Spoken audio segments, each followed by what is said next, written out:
Bonjour et bienvenue sur Le Monde en français clair.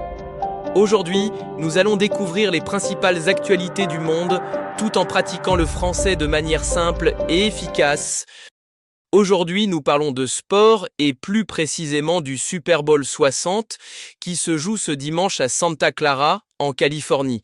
Mais cette fois, une question revient souvent. Où sont les stars ? Habituellement, le Super Bowl réunit les plus grandes stars de la NFL. Mais cette année, les deux équipes finalistes, les Seattle Seahawks et les New England Patriots, ne sont pas connues pour avoir beaucoup de superstars. Et pourtant, elles sont bien là. Cela montre une chose importante. On peut gagner autrement. Ce succès est surtout un hommage aux entraîneurs.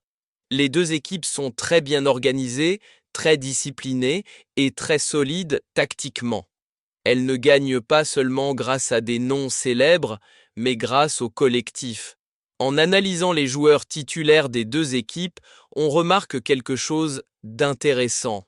Même si le Super Bowl ne se gagne pas sur le papier, les Seahawks de Seattle semblent avoir un peu plus de talent global. Cela ne garantit pas la victoire, mais c'est un élément important. Le joueur le mieux classé de ce match est Jackson Smith-Njigba, le receveur de Seattle.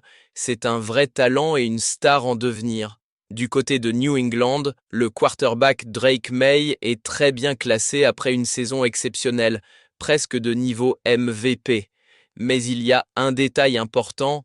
May n'a pas encore convaincu en play-off. À l'inverse, le quarterback de Seattle, Sam Darnold, a surpris positivement dans les matchs décisifs. Autre point clé de ce Super Bowl, les défenses. Les deux équipes ont été excellentes toute la saison. Beaucoup des meilleurs joueurs de ce match évoluent en défense. Cela promet un match très physique et très stratégique.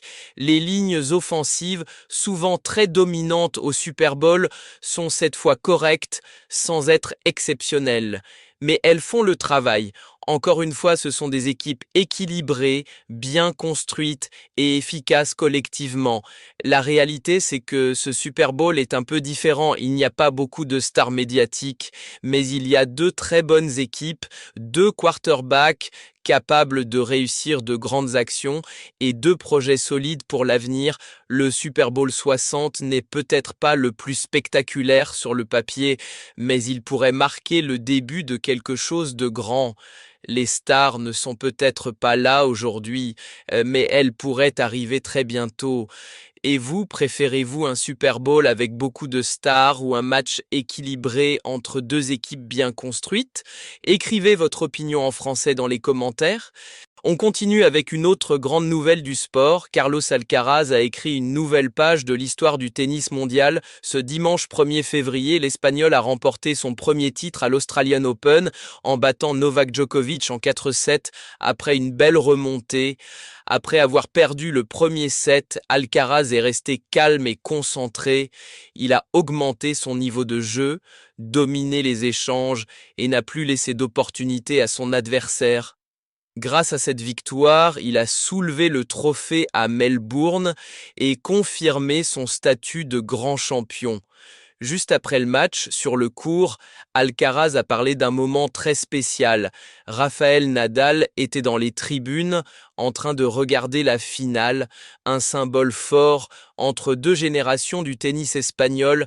Alcaraz a expliqué que c'était étrange, mais surtout un grand honneur de jouer devant Nadal, une légende qu'il admire depuis toujours, avec ce titre à l'Australian Open. Carlos Alcaraz a remporté tous les tournois du Grand Chelem. Il devient ainsi le plus jeune joueur de l'ère Open à gagner les 4 Grands Chelem. Il a réalisé cet exploit à 22 ans et 272 jours, battant le record de Rafael Nadal qui avait accompli ce même exploit à 24 ans et 102 jours. Alcaraz a aussi tenu à rendre hommage à Novak Djokovic, le finaliste du tournoi.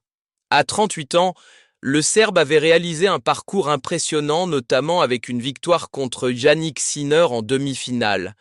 Alcaraz a souligné que Djokovic est une source d'inspiration pour les joueurs, les athlètes et pour lui-même. Djokovic a répondu avec beaucoup de respect. Il a rappelé qu'Alcaraz est encore très jeune et a déclaré qu'il se retrouverait sûrement très souvent sur le court dans les prochaines années. Une finale qui n'a pas seulement couronné un champion, mais qui a aussi montré le respect, la transmission et l'avenir du tennis mondial. Merci d'avoir regardé Le Monde en français clair. Continuez à écouter du français tous les jours, c'est la meilleure manière de progresser. S'il vous a plu, likez-le et surtout, abonnez-vous pour ne rater aucun de nos futurs épisodes. À bientôt!